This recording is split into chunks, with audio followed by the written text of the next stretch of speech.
दर्शन कराई the more बलमुआ हो, बाबा धाम दर्शन कराई द। ओही बाबा धामवा में गेरुआ साड़ी बिचाला मोर बलमुआ हो, साड़िया प बोल बम लिखाई द मोर बलमुआ हो, आचरा प बोल बम लिखाई द मोर बलमुआ हो, बाबा धाम दर्शन कराई द मोर बलमुआ हो, बोल बम घुमाई द।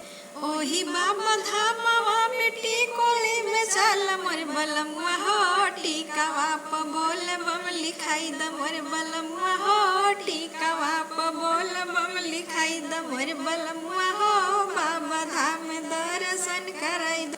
ओही बाबा धामवा में शंखा पोला बिचाला मोर बलमुआ हो, चूड़िया प बोल बम लिखाई द मोर बलमुआ हो, कंगना प बोल बम लिखाई द मोर बलमुआ हो, बाबा धाम दर्शन कराई द मोर बलमुआ हो, बाबा धाम दर्शन कराई।